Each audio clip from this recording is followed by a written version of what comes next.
Well, hi, everybody. This is DearMamaSal, and we're live on a Sunday afternoon, which means it's time for us to talk about coping with stress.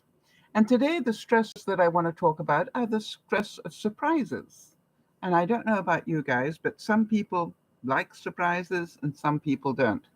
And what I wanted to say is it's been a really strange week for me in terms of having lots of surprises. So I thought that's why I use it as a subject today.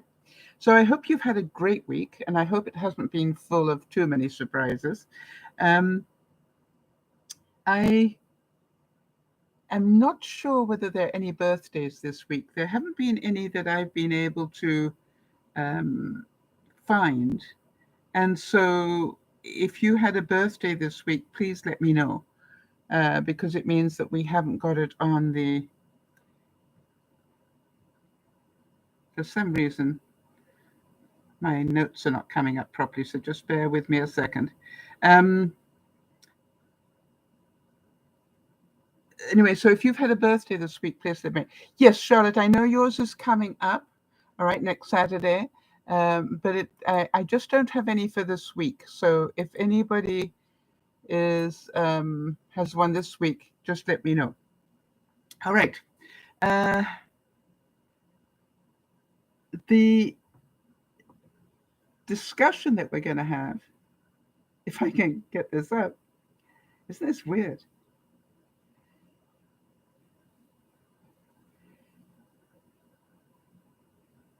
I'm going to do it on my phone. Hold on one second. I'll do it the other way around. Um, with apologies here, I just got all my notes on here that what I want to talk about. So let me just make sure I can see it here.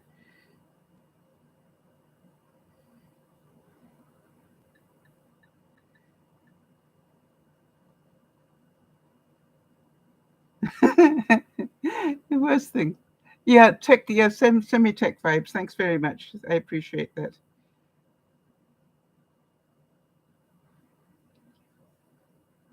We like that. Okay, so now on here, I want my quotes.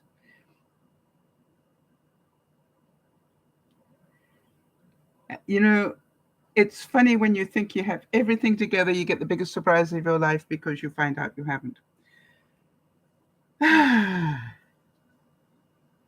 So there we go. So surprise. And what it means is an unexpected or astonishing event, fact, or thing. So, did any of you have any surprises this week? And if you did, let us know. Um, I'm going to try and remember to smile, breathe, and just go slowly because it's just like, I don't like to start a broadcast with that going on. So, what I'm hoping for. Oh, Charlotte's going to go and watch whale watching for the first time. First time with your parents, or the first time ever, and your parents are also coming along? I just want to make sure I'm reading that sentence correctly because I'm going whale watching for the first time with my parents. That could go either way. You're going whale watching for the first time and the parents are coming, or for the first time you're going to go whale watching and your parents are going to be there. In other words, you've been whale watching before. Let me know which is the correct one. For those of you who don't know, Dear Mama Sal is not just me, it's a group of us that get together 3 times a week. And it is just amazing how we hold each other's hands as we go through life. And I find that one of the most fascinating things is to just be aware that for 10 years we've all been getting together, and for 10 years we've had all sorts of things go on. And I've never seemed to have run out of a subject.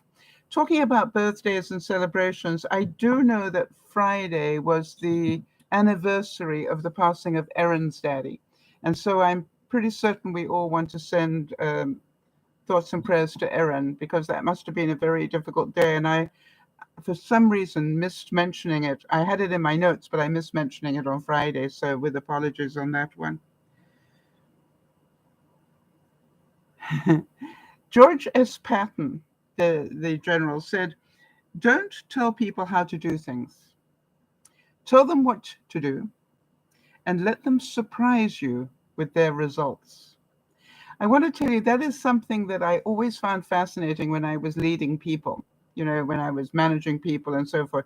I, you know, I was a great believer in that, and which is, okay, this is what I need done. I really don't care how you do it, as long as it's legal and, but, and it gets done in time.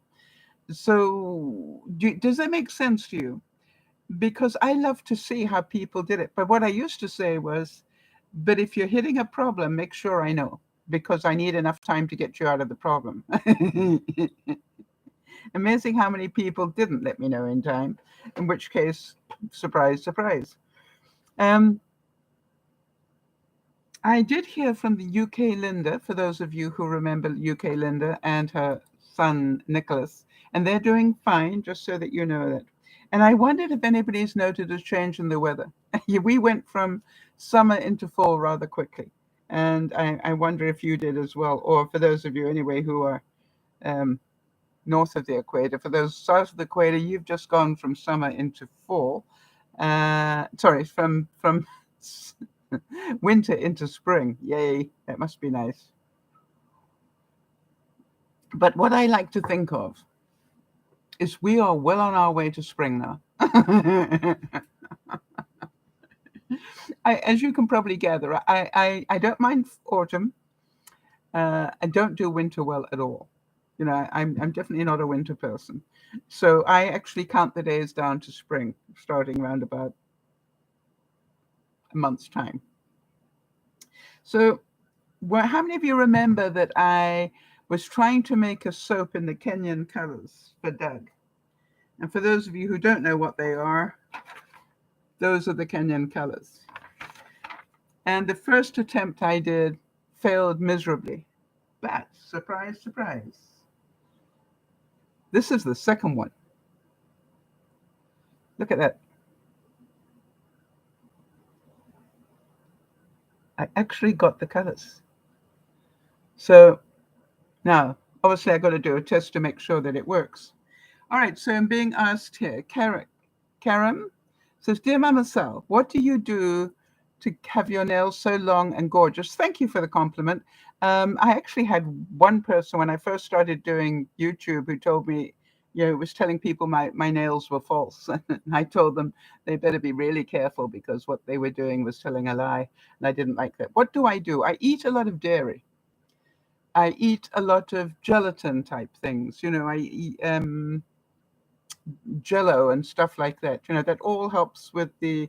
But if you want to have long nails, I really do want to tell you that I recommend a product.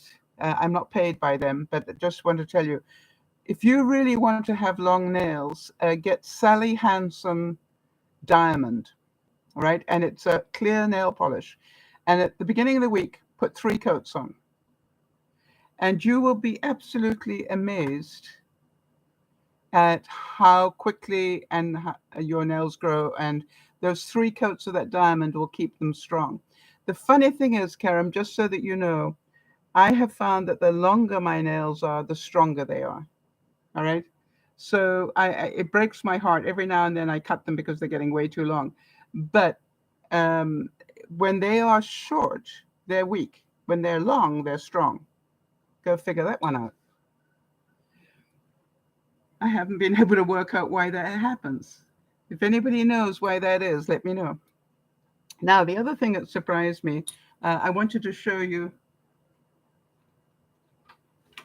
This is the lobster hut. And I don't know if you can see the little park benches at the front there. Can you see those? But what I wanted to show you, and hopefully you can see, I'll turn it around, maybe you can see it better, is that I've now made this little riser in here and I've glittered it.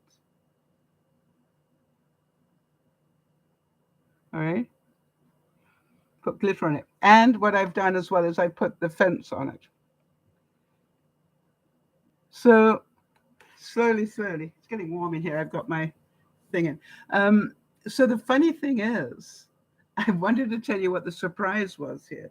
And the surprise is that cutting this little thing out takes the longest time. And I thought I'd show you why it's so surprising.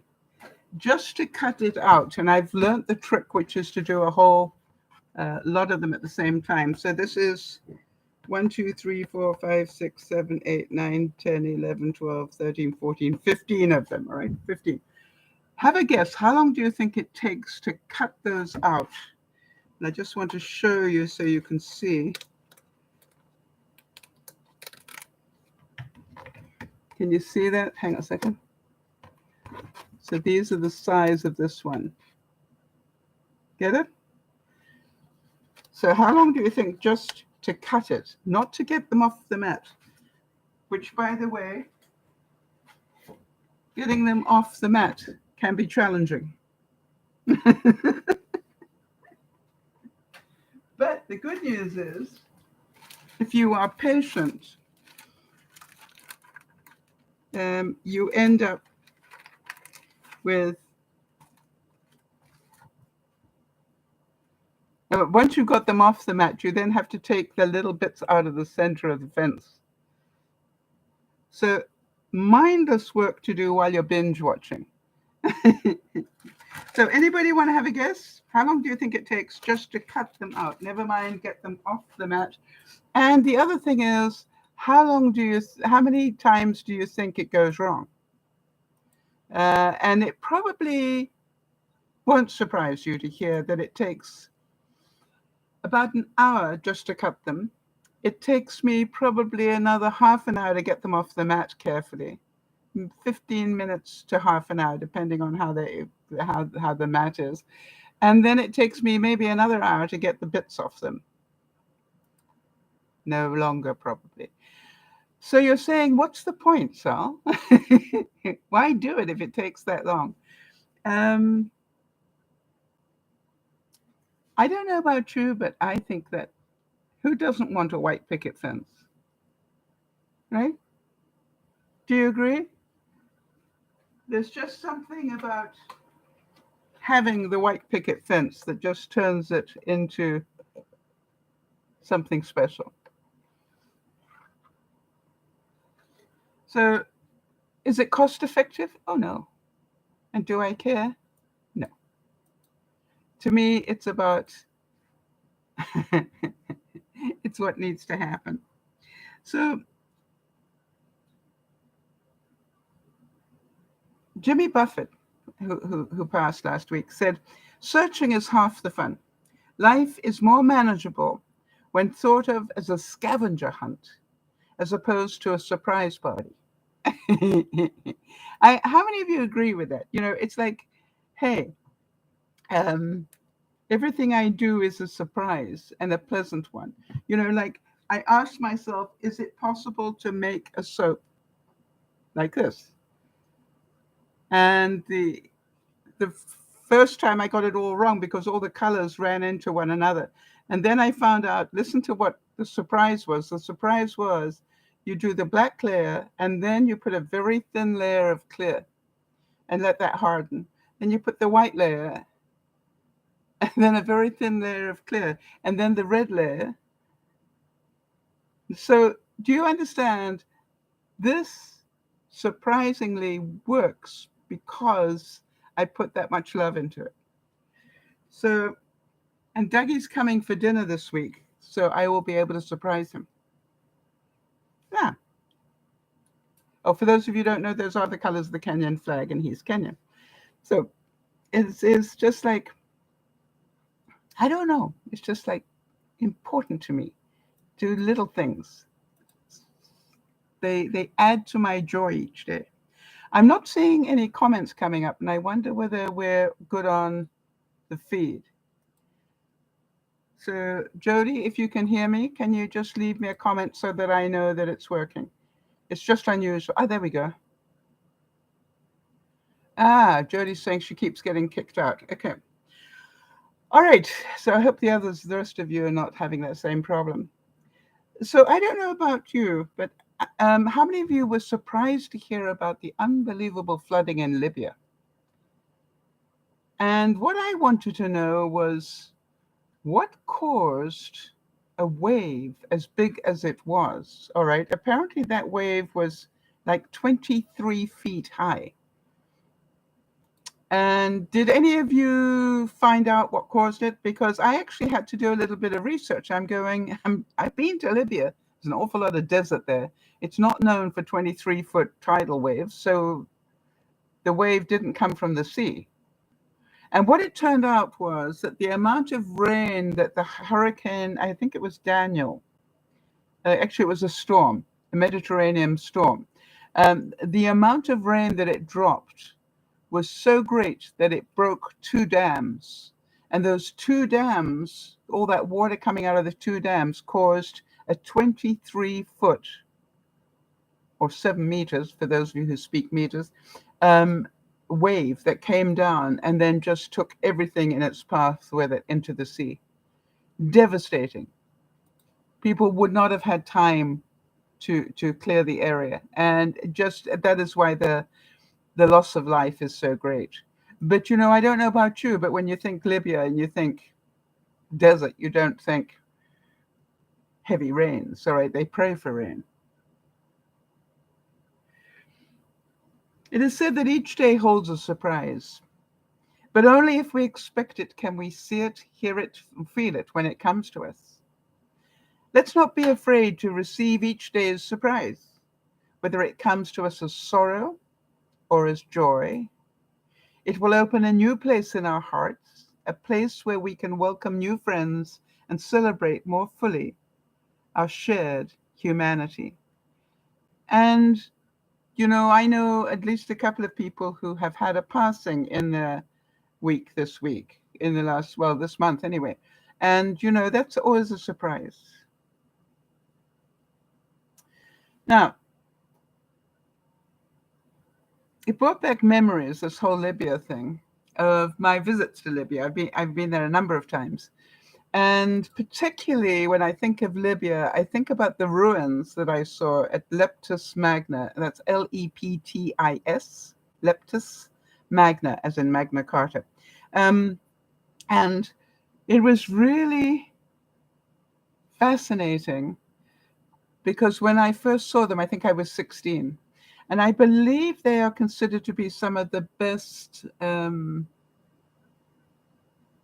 preserved ruins of the time.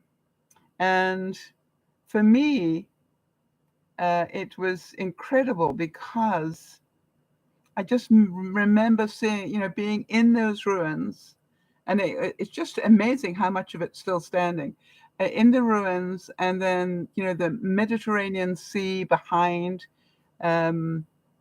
It was just like mind-blowing that you were living in two different cultures, right? You're standing in the ruins, and then you've got this absolutely brilliant blue Mediterranean blue sea behind it. And you realize that you were sort of straddling two completely different cultures and time epochs, if you like. And, I don't know if that makes any sense to you, but it always reminded me of Casablanca, although I know Casablanca obviously didn't happen in Libya. Yeah, it's a bit west of there. But, it was just like, it was amazing to sort of live that lifestyle. And in the time that I was there, which was in the time of King Idris, shows how old I am, it was before Gaddafi, there was King Idris. And really the lifestyle there was very much that old colonial lifestyle. And I was very fortunate to have lived in that time, because I think it is, it is just so mind-blowing to me that I got to do that. And it was like I lived in a movie. And so I'm very grateful for that.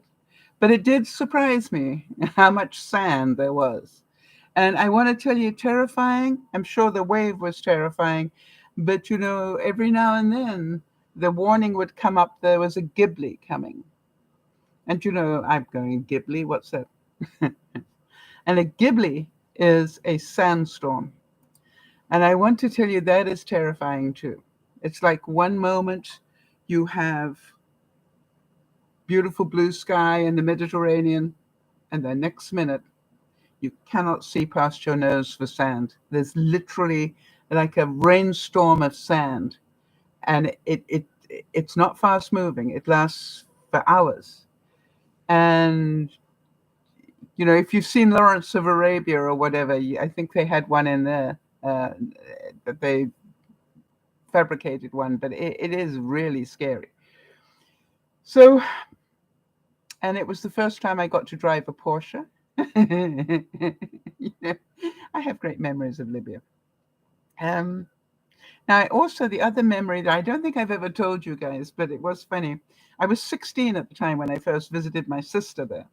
And we were at one of those fantastic clubs, like as a, colonial day type clubs, in beautiful building with huge pillars and marble floors and everything. I'm sitting outside and, a live band playing very romantic music, and it was palm trees in the patio. It was just like, it really was out of a movie.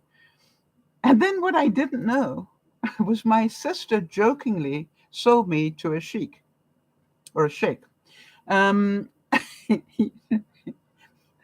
think she'd had a couple of drinks, but she jokingly sold me. The only thing was the sheikh took it quite seriously. And my poor sister spent the rest of the meal, along with a lot of other people, having to reverse the deal. I don't know how they got out of it. And I was so oblivious of what was going on. I would think that was the good thing. I didn't realize what was going on until later when they told me. But it was just like, oh, yeah. It's on my list of things that, I have done that not many other people have done. Well, you can imagine my poor sister jokingly went, oh, you want to buy her? Sure. Yeah. On Friday, we talked about the incredible documentary called The Blue Zones. And and then I also wanted to let you know, I saw a second documentary that I found equally fascinating, and that was about the Big Green Wall. Now, interesting that both were colors, right? Well, the blue zones and then the Big Green Wall. Have any of you heard of that? I hadn't. And that was an inspiration that somebody, I love it when people have dreams and make the dreams come true. Somebody said that they really wanted to stop the Sahara Desert crawling south, right? It already has crawled south a long way. But what they wanted to do was to stop it crawling south more. And that area where the Sahara meets what is the northern part of the cultivated part of Africa, that is called the Sahel, I believe. And so what they wanted to do was to actually start forest areas along the whole width of Africa, and to encourage the local communities to keep those forested areas going, to create this barrier for the Sahara. Does that make sense? Or do I need to draw it? Hopefully I've described it well enough.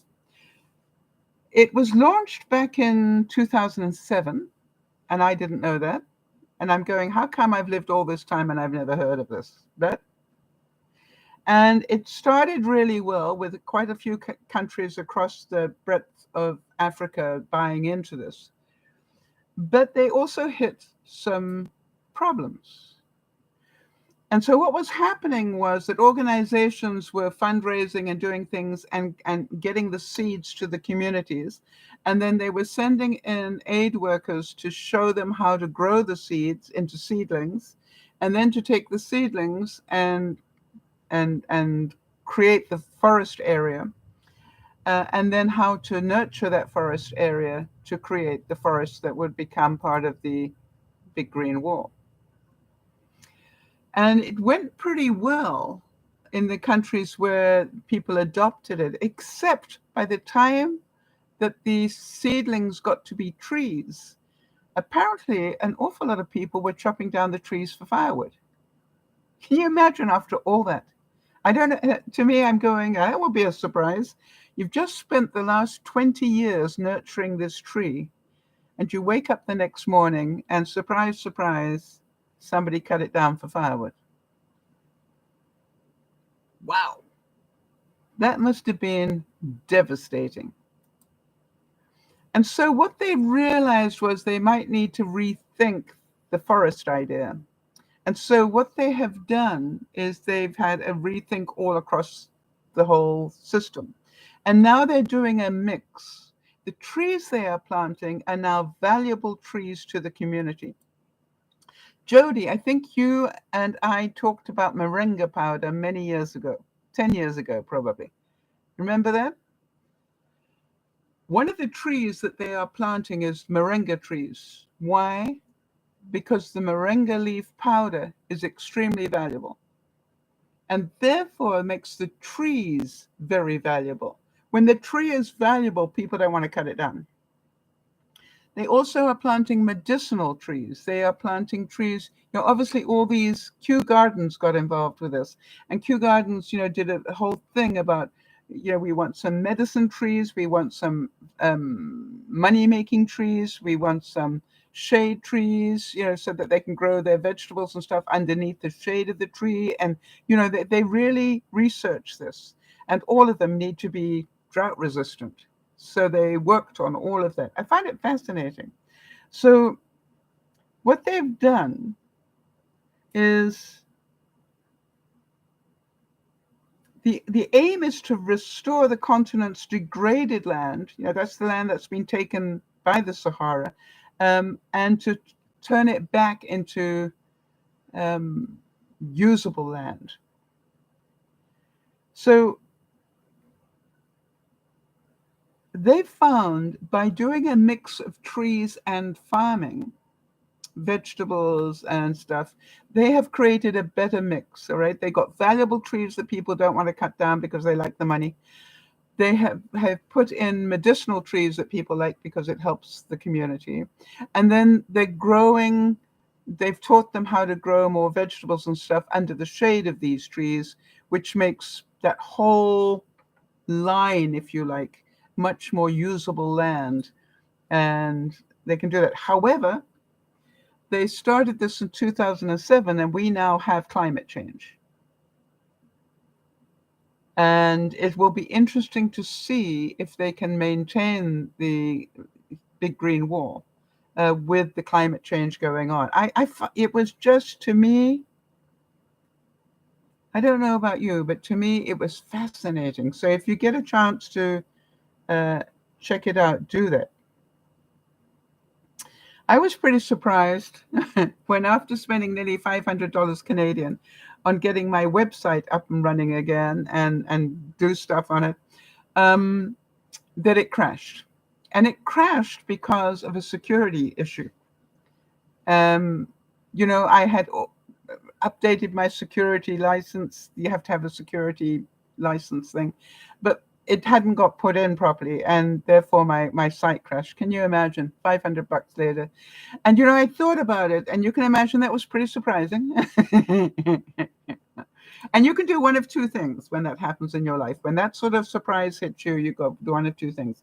You can spend a week getting really angry, and it's not fair, and and get absolutely nowhere, because all you're dealing with is your ego. Or you can go, short word, what do I need to do to get it running? And that requires that you take a deep breath and spend more money. Do you understand the difference? And they're both surprising, because this one, where you complain about it, you can complain about it for as long as you like, but you're going to have to end up doing this if you want the site to work. And that's not a big surprise. It's just surprising how quickly I can now go, yeah, okay, fine. Now then, what do I need to do?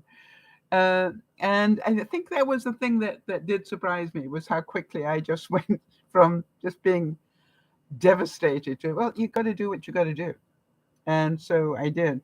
And I just wonder how many things in your life you're wasting a lot of time complaining about when you're really going to end up having to do what you don't want to do anyway.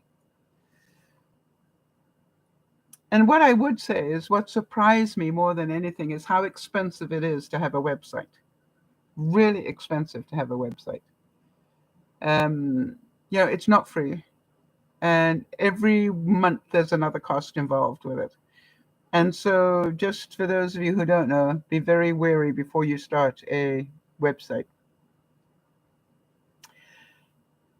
How many of you were surprised, as I was, that it's already been 22 years since 9/11? 22 years. It was mind-blowing to me. I literally had to re-listen to that about 3 times before I went, that was 22 years ago? Really?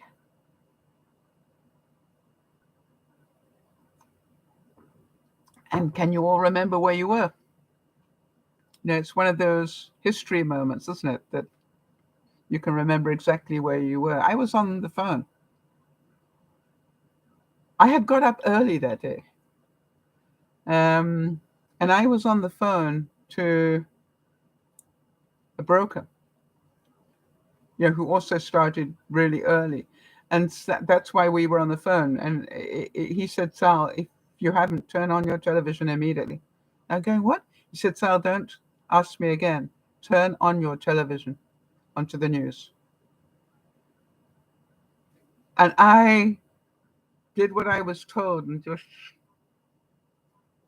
that to me, I think the greatest shock in that is, I don't know about the rest of you, but it was like, am I having a nightmare?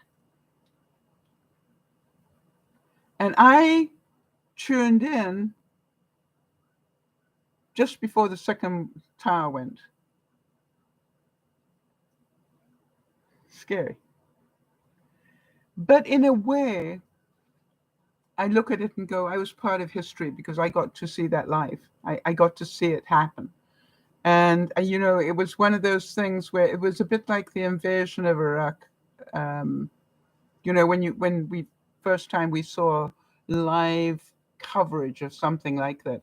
And I think when we saw the live coverage from 9/11, it was so devastating, wasn't it? And it was like you couldn't turn away from it because you were so scared of what might happen next that you didn't want to miss it. And yet you didn't want to see it, but you didn't want to miss it. Jody saying they were in Maine at the time celebrating their first anniversary. It was a living nightmare. Yes, I think that's a fair description of it, Jody. A living nightmare. But it was just like, I don't know about you, but it was just like, is this for real? I mean, I kept waiting to wake up and for it not to have happened. And then to see it actually happen behind the news anchor, Aaron, what was his name? I was watching. Anyway, guy Aaron something or other. I was watching him, and to watch that building go down behind him, it was just like, I think I just watched history. Now, I was pretty surprised that Jody and Lionel managed to find a car. Well done, Jody and Lionel. And I presume that you've got somewhere to park it. Can you just park it outside on your street? I mean, because I haven't heard anything about where you're housing it. And then it must be that sense of freedom must be incredible. And I'm hoping against all hope that now that you've got the car, that you will, at least before the really bad weather hits, that you'll do a trip to go and see the sea. We've been talking about this for 10 years. Surprise me. Go see the sea. Do that trip. It's just like, please do that trip.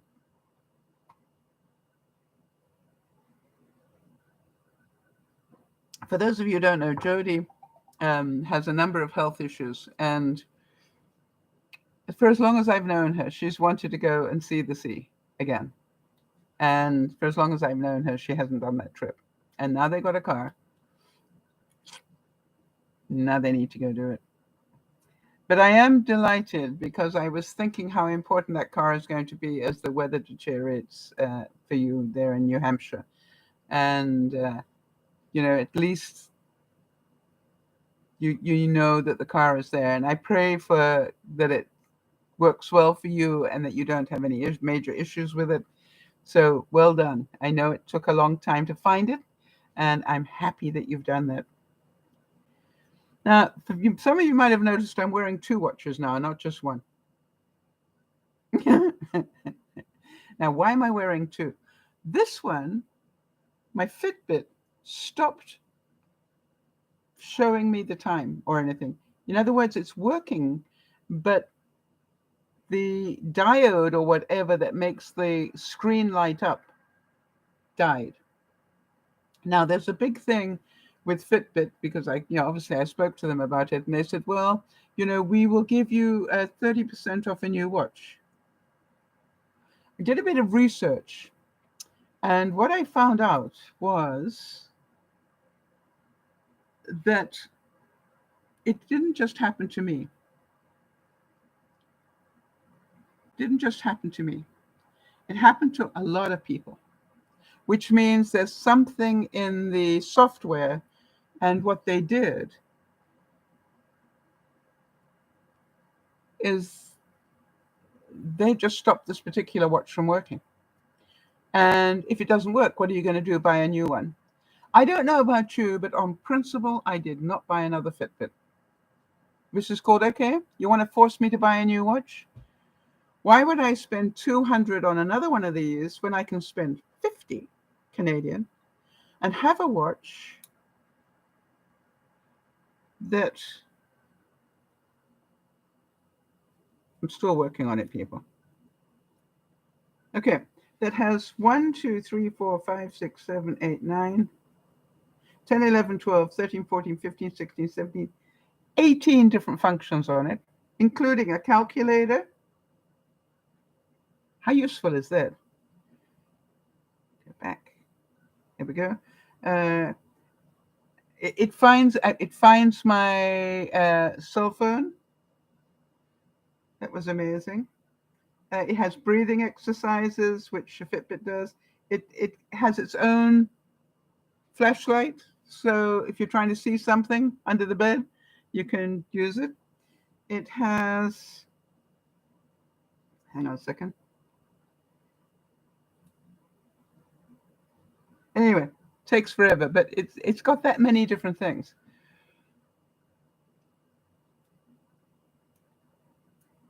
Well, hello there to Jerry and Julie. Good to see you, and drive safely, please. I'm glad to hear that you're listening on your car on the way home. So what I did was I decided I'm going to get a different watch. I'm not going to spend $200. When you caused this, Fitbit, no, I'm not going to reward you for that. So anyway, but the thing is that the watch actually still works. You just can't read it. So I can't tell the time anymore, which is why I wanted to get another watch. Now this one, I can see the time much better than I ever could with my other watch. See how big that is?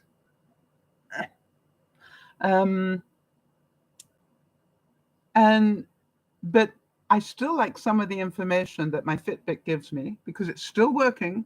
I can still go to the app on my phone or on my laptop and get the information from here. So I've decided for the next little bit, I'm going to wear both. And it surprises me just how far we've come. Does it? I don't know about you guys, but can you remember the first watch that we had that did something fancy? I think it was a Timex. And I can't remember what it did. There was one of the first smartwatches was a Timex, and I know because I had one. And it was like, wow, this is like having a computer on your hand. but it didn't have all the functions I've got now, obviously. By the way, this one answers telephone calls. Surprising? I haven't tried it yet, but I'm going to. I probably won't be able to understand a thing, but the thing is, it can do it. So, and the other thing, this one used to notify me if somebody texted me, and not on Messenger, but texted me with a phone. They would notify me, but I could never read it. This one, the notification, no, I don't have one, but the notification is big enough that I can actually read it. Yay. So there we go. Another surprise. For those of you trying to save money, this is going to sound really weird.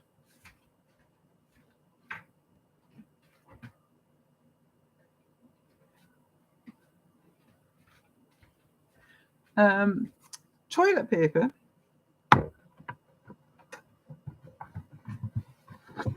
versus Kleenex. And what I want to say is, that was right, Jody. Jody's saying it was the Timex data link that in the eyes of many became the first true smartwatch. Its ability to synchronize personal data from the computer wirelessly was brought. Yep. I really, and I had one. Of course, I'm a gizmo person. Yeah, it has the honor of being the first smartwatch. Okay, so here we go. We're about to go into winter and we're talking colds. What I'm saying is, give some serious thought of trading in your box of tissues for a good quality. This actually isn't good quality necessarily. It is 2-ply, but it's not what I call the really thick stuff, of toilet paper. What I found, to my surprise, is you use far less, because when you think about it, how much of the Kleenex do you waste? Whereas, funnily enough, if you take this much of toilet paper, it does exactly the same thing. But it uses, first of all, when you pull out a Kleenex or a tissue, how many do you pull out if you want to blow your nose? 2? Okay, 2. And look at the difference. So you're using half as much. And yeah, 2. I always pull that 2 as well. Well, guess what? I can do the same thing now with toilet paper. The other thing is, I find it really useful in the kitchen. And the reason, if I've got stuff that I've got in a plastic container in the fridge, fruit or vegetables, I'll throw in a little wad like this into it and to absorb the moisture. So think about it. And I am absolutely surprised how long this has lasted me in the kitchen. And I've got another one that I keep next to me by the computer. I was stunned how long it lasted. So just a thought if you're trying to save money.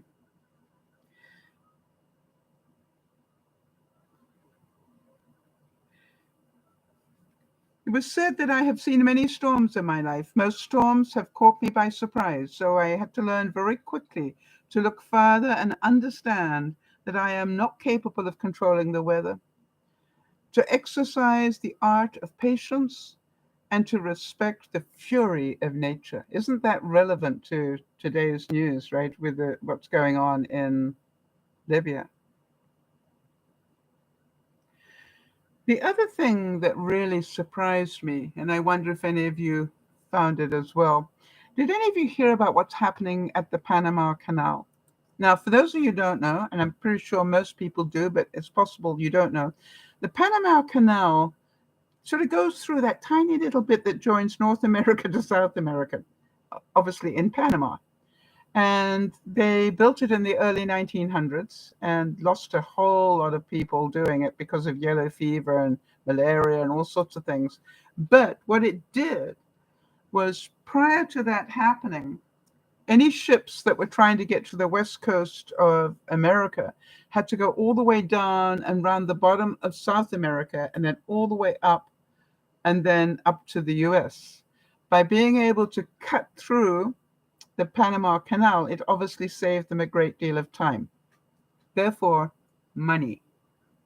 Therefore, there were more goods getting to America from Europe and so forth. So here's what I was hearing this week, that there have been severe droughts in Panama, enough that it has affected the level of water in the Panama Canal. It has been so significant. Now listen to this one. It has been so significant that they are having to ration the number of vessels going through the canal. In other words, before they were putting through as many boats as ships as wanted to go through. All right. Now they have had to severely change that, but it gets worse. They also have had to stop vessels being as heavy as they were because there isn't enough water underneath them, so they need to be lighter. So they've had to reduce what those ships are carrying by 25%. Now think about this. Number one, the number of ships going through the canal have been reduced, and now those ships that can get through are having to be 25% lighter than they were before. If you are planning on buying anything from Europe, you may, for Christmas and so forth, you may want to think about it very carefully right now. All right?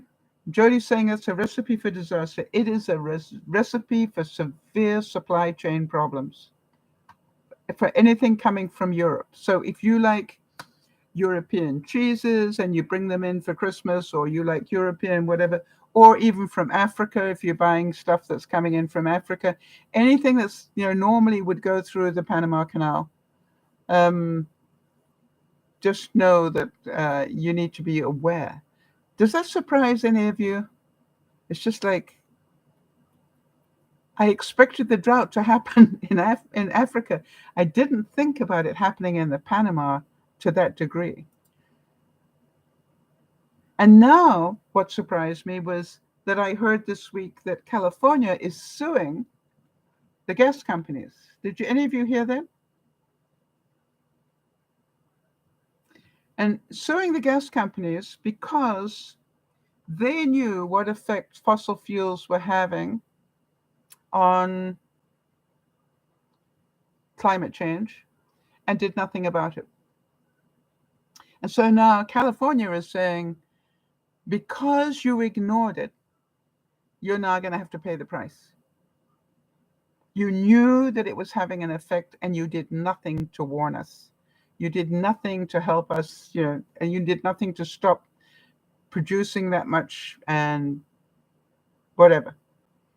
And it's like, wow, it could be interesting to see what happens. And I also wanted to say that I've been really surprised. I think I told you last week that I've got a new mantra when I get up in the morning and I sit down with my first cup of coffee. The first thing I do is I open up my day timer and I see the words, I am well. I am tidy. And I am at peace. And it's really funny what an effect that's been having on my day-to-day life. First of all, Jody asked me today, what is the difference? For those of you who don't know, I ended up with cancer and a mastectomy last November, nearly a year. And then in February, they put me on a estrogen killing drug. And that was because if a single cell had disappeared through the whole system, they hadn't caught it. If a single cell had got loose, it was the type of cancer that feeds on estrogen. So what they did is they gave me a pill to kill the estrogen in my body. And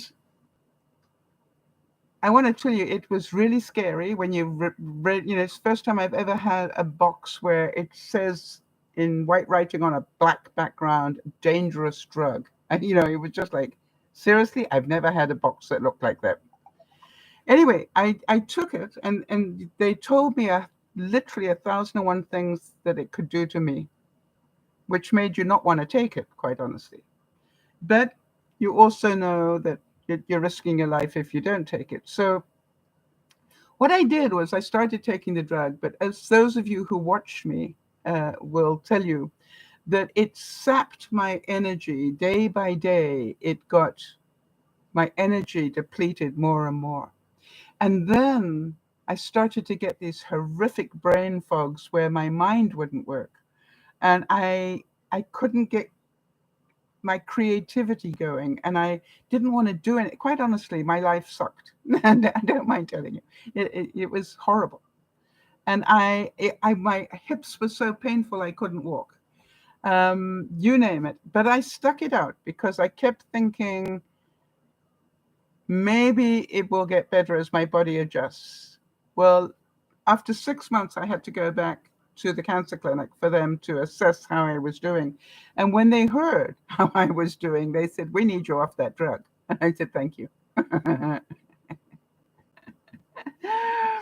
And so what they did was in August, they gave me a month off. And they said, get off that drug, take a month off. And now we would like to change the drug. How keen do you think I was to get onto another drug that did the same thing? But I did a bit of research, and what I did was I found some people who were taking the other drug that didn't seem to have any problem at all with them. And I'm going, well, that would be nice, wouldn't it?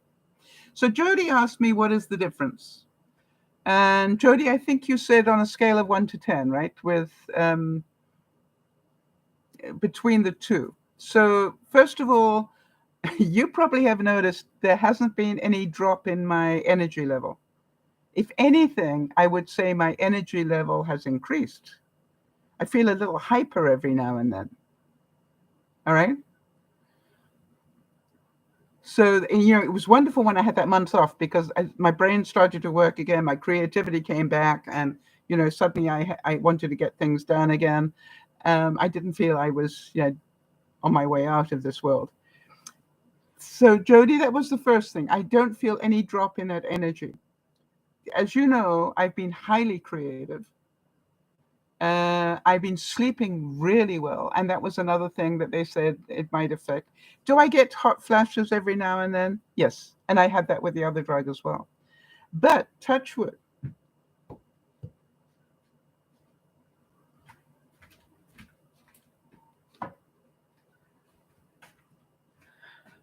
The debilitating bits have not hit me. Jody's saying your energy level has been amazing. You seem like your old self again. And it's so joyous to see. I want to tell you, it's joyous to feel as well. However, there are days, and to be honest, there are days when I feel quite nauseous. And but they're few and far between. Okay, so Jerry and Julie is asking, so is the cancer gone all the way now? Are you saying, am I cancer-free? Is that what you're asking? I want to make sure I'm answering the right question.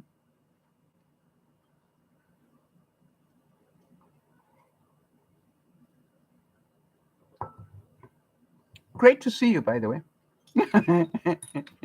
I'm so glad you popped in.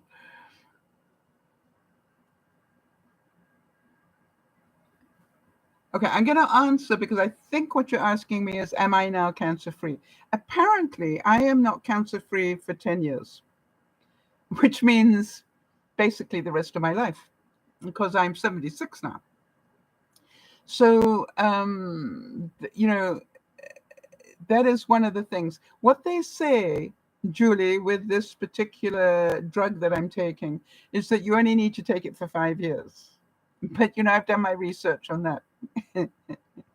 And guess what? After you've been taking it for 5 years, they recommend you take it for another 5. And that would be 86. And I'm pretty certain if you take it for another 5, they then recommend another, might as well carry on. But I have to tell you that if this is as bad as it gets, I will take it for the rest of my life. So, Jody, I want to make sure I've answered the questions that you had of me. Am I sleep? I think I'm sleeping better than I was. Um, what else? I'm losing weight. Um, the question, Julie, and I want to make sure I answer it correctly for you. Yes and no. And I say that because nothing else has shown up. I'm about to have my first mammogram since the mastectomy. And I had I had one, not two. So I've got to go and have this boob x-rayed to find out is anything going on here. By the way, when they wanted to take the one boob, I said, why don't you take both? And they said, because it doesn't necessarily mean that you will have cancer in the other boob. Well, I want to tell you something. In a way, I wish I had had both done, because I'm sort of lopsided now, like this. It's just like, in a way, it would be, trying to get my two boobs to look roughly the same is very challenging. But luckily, I've got a sense of humor. And there's part of me that really admires, there are days when I don't even bother to put on a bra, and I think, it's just like, I don't care. And if you care, then you're not my friend. You know what I mean? And so it is interesting. My ego around it was never there, quite honestly. I'm still a bit swollen. Can you see that there? As opposed to here, right? But it's amazing when you consider how swollen I was, and I had no sensitivity. My whole area was numb, right? Because the nerves had all been messed about and everything else. And it's amazing how now I can actually, I've started to have feeling back in here, which I didn't have for months and months. So Julie's saying, I presume it's Julie, not Jerry, saying, I'll keep you in my prayers, Saul. You've been through so much with the fire and everything. You're as tough as they come, and we love you. Well, bless you for that. Is that Jerry and Julie from Vermont, or I've got a feeling you're in New England area, right? Have I got the right Jerry and Julie? Right, Jody's saying your recovery journey has been quite something to witness. You're not even a year out from that surgery. Well, what was I meant to do, Jody? In what way was it surprising? Jerry's driving and I'm doing the typing. Okay, Julie, keep it that way. New Hampshire, that's what I thought. I'm going, yeah, I know who they are. Boy, and that goes back a long time. You guys must go back nearly 10 years. So thank you. And big hugs to you. So, Jody, I'm interested that you're saying that the journey has been quite something to witness. Should it have been different? I quite honestly, when I heard that Sarah Ferguson had a mastectomy, I almost wanted to phone her up and say, hey, listen, this is what I've got to tell you. So Jody's saying you recovered so quickly and worked on your health overall. I expected it to be a longer recovery. Well, I thought that I would get the feeling back, in this area faster. That would, and the funny thing is, it was like you get these phantom pains going on. For those of you who don't know about that, but they remove 2 pounds of boob, and muscle and everything else is gone, right? And slowly your muscles have to get back into working here, plus your nerve endings need to be working again. And every now and then you'd get this twinge and you'd go, I hope that's not something that's wrong. And what I decided was each time I felt the twinge, I would decide that that was another nerve ending making a new connection. And it was so funny because when I talked to the oncologist about it, she said, that's exactly what it is. You were very smart to do that, to be, to mentally realize that's what it was. I said, well, I'm not as stupid as I look, apparently. How about this? The moments of happiness we enjoy take us by surprise. It is not that we seize them, but they seize us. So when I look at what this has done for me in various ways, I want to go back to where I started, in a way, because I just do things very differently.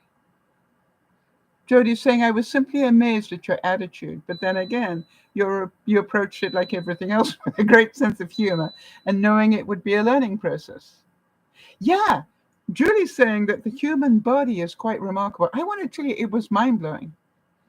When you think about that scar went from midpoint here all the way to here, and they took 3 lymph nodes on the way.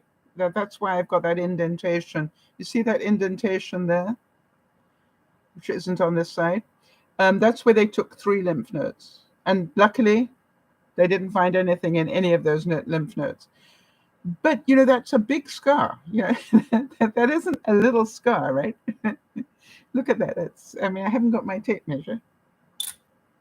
What do you reckon? That's 8 inches to there, 8. So that's, it's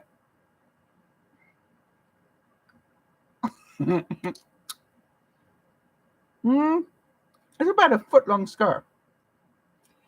And they ripped it open, dug everything out, chopped off all the skin, and then sewed it back together again.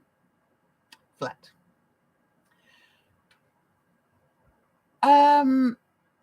So there's a lot of work. Funny enough, I didn't have a big psychological issue with it. That surprised me. But then I was 75, right? So it's just like, I didn't have a lot of ego around it at all.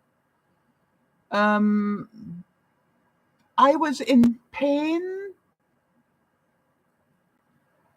Well, first of all, this is the thing that still surprises me, that they took me in for the operation at 11 o'clock in the morning, and I was getting into the car going back to Doug's at 4 o'clock.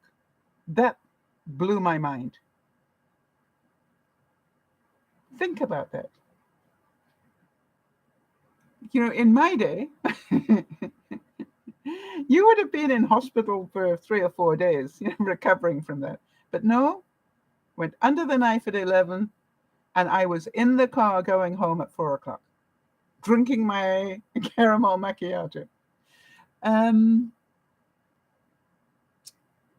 But, when I think about it, the drugs were good. They gave me good painkillers. So I wasn't in pain. I was uncomfortable, but I wasn't in pain. I know that Doug and Jess were absolutely amazed that I didn't crawl up the stairs and go to bed and stay there for a week. I just said, hey, no, let's go and sit down and chat. And I fell asleep a lot during the day, but I stayed up all day. And, I didn't sort of play sick games. The day after the surgery, I got up and was having coffee, 6 o'clock in the morning, because they get up early. I was having coffee, and I did 3,000 steps that day while I was having coffee. So, on my mini bike, which I took with me. So, yeah, I worked hard at being normal, I think, Jodi. That would be, I wanted to be normal. I didn't want to be sick. And I did take advantage of the care that Doug and Jess wanted to give me, which I didn't think I was going to do. I thought I was going to go home after a couple of days. But I realized when I was there that I was thoroughly enjoying the company, and I was thoroughly enjoying the attention.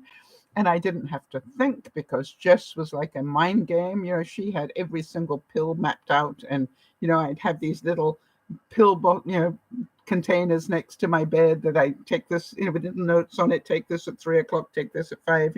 It was amazing. And I'm going, why would I rush home? I never get spoiled like this. So I found that amusing, actually. And then Doug would take me for a walk every day out in the fresh air. All right, so Julie's saying, well, we're pulling into the driveway now. Have to unload. If you're still on when we tune back in. Otherwise, good night to you, and we wish you all the best. Well, I hope to see you again, Julie and Jerry. And thank you so much. I'm just delighted that you popped in. And that made my day. Thank you so much. And nice memories. If you're in the forest, I can see you in a forest. I don't know why. You got a cabin in the forest. That's how I've always seen you. So well done, and drive safe, right? Enjoy the unpacking. So I look at it and I go, I don't think, Jody, that the recovery was quite what I expected. I think I'd be fair to say I was surprised. Within 2 weeks, I had to go back, right? I had to go back in 2 weeks so the surgeon could have a look at it. And I had full range of motion by then. I wasn't allowed to go above my shoulder level, but here I could actually do that, which is amazing when you think about it. Because you want to protect that, but I actually they were absolutely stunned at my range of motion. Within a month, I had full range of motion above my shoulders. In fact, I had done enough work without going above my shoulders, but I found that it was really interesting how easily I did the second part. And the reason was I keep a lot of things high up. If I want to refill I don't use sugar, but flour or whatever, my cans are high up. I actually designed my kitchen to make sure I stretch every day. Does that make sense? I try not to make it easy. I make it so I have to do that. I did a lot of work on the mini bike, as you know. So yeah, I worked my body. And Jody, there's a lot to be said for that mini bike. And I would encourage you, if you are capable, to go back to using yours, if you're not doing so, because I do believe that made a difference to my whole body. So I would say that the surprising part of the difference between the two drugs is that I talked to my mentor in my cancer group. I've got like a buddy there, and she is on the same drug. I said, how come letrozole made me feel like a zombie and that I was dying, quite honestly, and this anastrozole, which I'm on now, doesn't feel like that at all yet? And she said, and this surprised me, she said, it's about the fillers. And I said, what? And she said, it's not the drug, it's what they fill the drug with. Do you know what I mean? It's like, what do they add to it? And she said, for some reason, they have totally different additives in them. And obviously, my body did not like the ones in the letrozole at all. And when did I start taking this? August the 28th. So I'm not quite a month in, Jody. But I know that I have to go back to the cancer clinic in November. They want to see me in November to make sure I don't repeat what I did last time. But I want to tell you, it's like night and day. You asked me what is the difference between the two. This one, letrozole, brought me right down. This one, anastrozole, has brought me back to, I would say, almost normal. Are my hips still sore? Yes, but I can walk. I haven't been down to the post box yet. That's something that I still need to do. I haven't done that walk to see, can I do that now? Because I couldn't. before. When I was on that other one, it was too painful. So I look at it and go, it, at the moment, and I don't know, a month from now it could change. All right. And the same as I was saying to Julie, I don't know that I don't have more cancer. Do you know, Jody, that you don't have more cancer in your body, right? We don't know. You only know if it presents itself in some way. And so I could have another cancer going on that I know nothing about. So, it's difficult to answer that question, but it'll be interesting to see if anything comes up with the next mammogram. Right. Jody's saying it's like 180-degree difference, praying it stays that way. Is it that noticeable to you as well? I really was struggling to be positive. And you know that story, Jody. I know you do.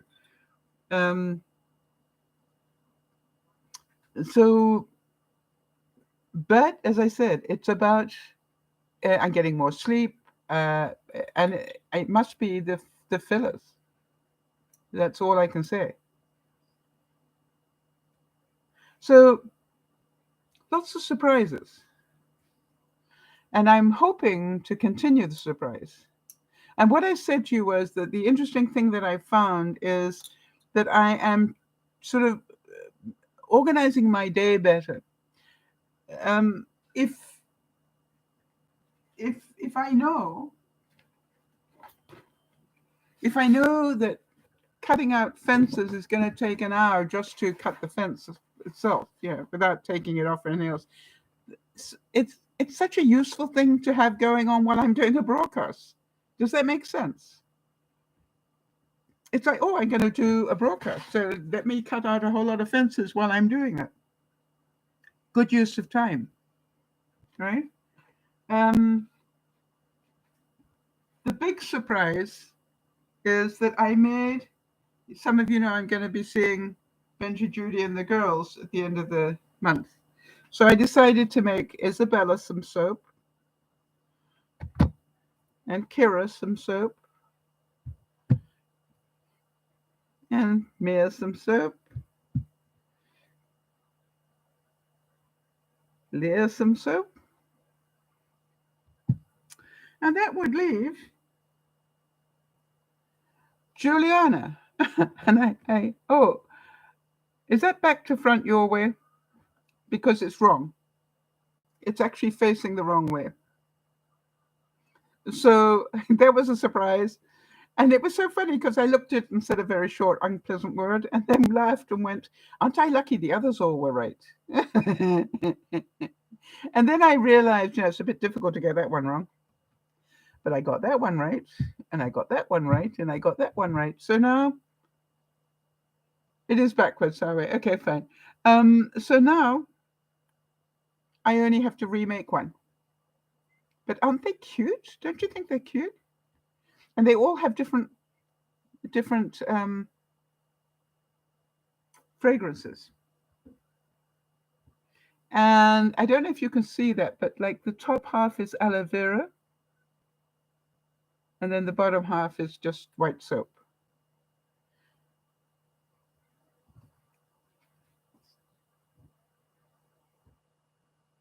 And to me,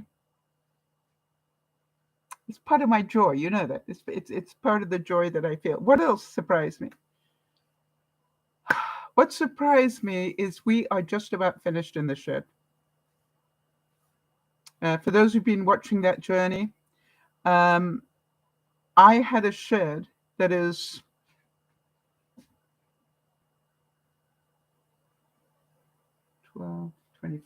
24 feet, I would think, by 10.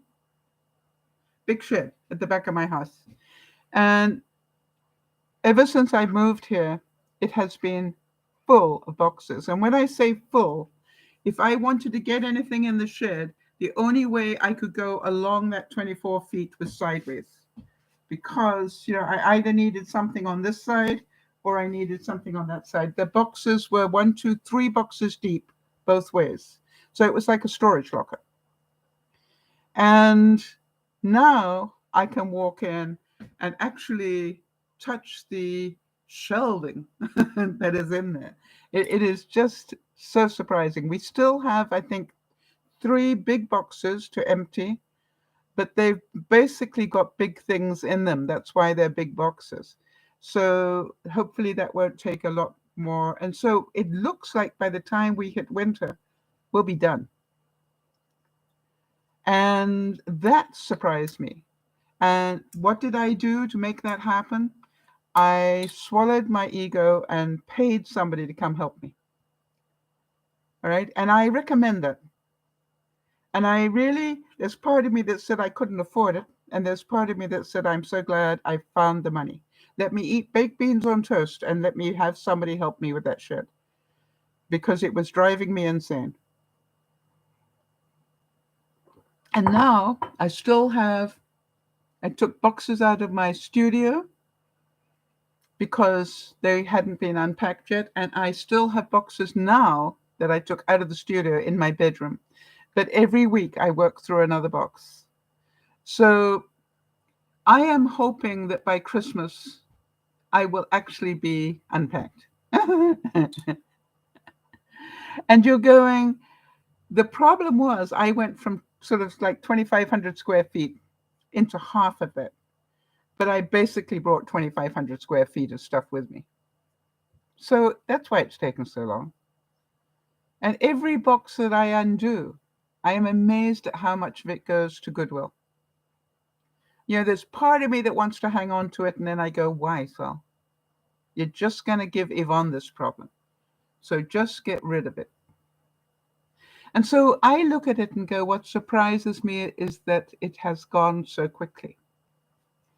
Because really, it has just been a couple of months of work, once a week. And I focus once a week, I really focus on it. But what I'm doing is during the week that Ciora doesn't come, I'm still doing extra work on it. So I cannot tell you how that one step at a time thing works so well. So well. When I was heartbroken because I couldn't work out how to do this, all right?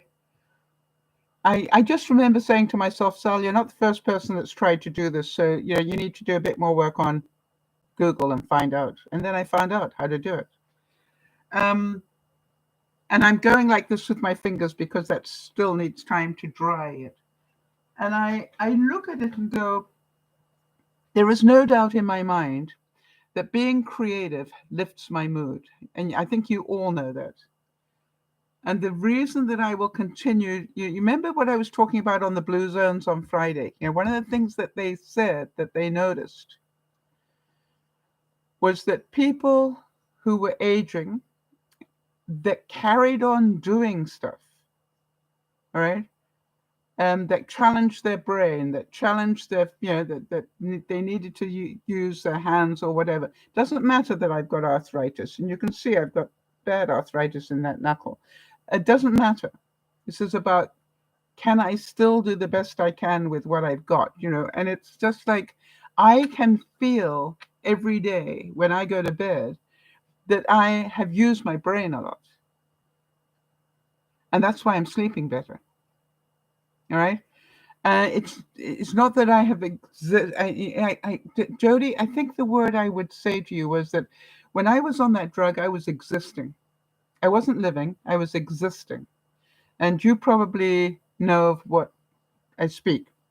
And so to me, what I've managed to do is to get a life back where I can get up in the morning and I look forward. And now I grab my coffee and I go straight to Confetti Corner. I sit there and I load up the mats and everything and decide what I'm going to cut for that day. And I understand that I may not, you know, sell them, but I'm still going to keep making them, right? Because I know what it does is every day it challenges my mind, right? It's just like, okay, what am I going to do? And then it was like working out how to cut the round riser to go inside here. And then what if I made it sparkly like snow? Well, that worked, didn't it? And then I had to work out, how do I stop it falling over? That worked. Um, so do you understand? It's like I'm not sitting there doing nothing or playing video games all day long. What I'm doing is doing stuff that actually requires different thought. And my steps are up, but not as far as I would like them. So that's the next thing. I need to get that discipline back. And quite honestly, I realize now that if I just did 15 minutes on that bike in the morning and 15 minutes in the evening, that would be enough. Or walk to the post box and back. Hi, Sandy. Good to see you. I love to you as well, Sandy. It's always a pleasure. So overall, the surprises we get every day are good for us. Because we've seen this before, that the routine we get into actually does get us stuck. And there is no benefit to your body if you are stuck every day. And the reason that we do these challenges, Jody, I always think it's a good idea, that you do the recipes that you do. All right. Because that creates you going, okay, now what do I need to buy? That's logic. And then you have to work out, can we afford to buy that? That's reality, and all those sort of things. And so to me, it is very challenging and a good thing to do, whatever your hobby is. And that's what they said in the Blue Zone, right? Doesn't matter what it is that you do, keep doing it. Do not sit on your butt. What I love about this watch that my Fitbit didn't do, this watch tells me every hour that it's time to drink water. Right? It buzzes and you go, what the? Oh. And then when you look at the watch, it's got a glass of water there going, drink up. But what I use it for is double. It's like, am I sitting down? I want to make sure that every hour, when that goes off, I'm standing up and going and doing something. Because I find that a body in motion stays in motion. And that is the difference, Jody. You asked the difference. Before, I used to have to sit down after having been standing up for 15 minutes almost. Now, if I get up and start doing stuff, I now have to force myself to go sit down. That is the difference. And every now and then, the watch will do its second thing, and I go, gosh, I've been up for an hour. And well, I'll just finish doing this, that, and the other, and I'll carry on doing whatever I'm doing. And guess what? It'll do it again. And I go, wow, look at that. I can be on my feet for 2 hours. Surprising. So big difference. And I am glad for it. Now, the challenge is to maintain the weight and continue to lose it if possible over the winter time. And what does that require? That requires that I am more cognizant of what I'm eating. And so that is another step. And, I've taken a lot of good steps in that direction, but I'm just continuing to do that. Doesn't mean I can't have nice stuff. It means just, limited. So there we go, everybody. I hope you have a wonderful week full of good surprises because they're good for you. And know that every surprise, whatever it is, brings a benefit to you in some way, even though you can't see it at the moment. Jody, I am certain that having a new car is going to be, a new to you car, is going to be fun in lots of ways and challenging in lots of ways, all right? You're going to have to find the money to keep it going and all those sort of things. So, but you can do this. You can do it. Because if we want to, we will do it. And that is the whole thing about life. We always do what we want to do. And we will make adjustments wherever we need to make that possible. So this is Dear Mama Sal saying, have a wonderful week, and we'll see you on Friday, God willing, and enjoy it. if you possibly can. Thank you for your help, Jody. Appreciate it. And thank you all for being here. Hopefully, something in here triggered you and made you think it was worth the time. This is DearMamaSal saying, if that is true, please make sure you leave a comment below. This is DearMamaSal saying thank you, and we will see you on Friday. Bye-bye for now.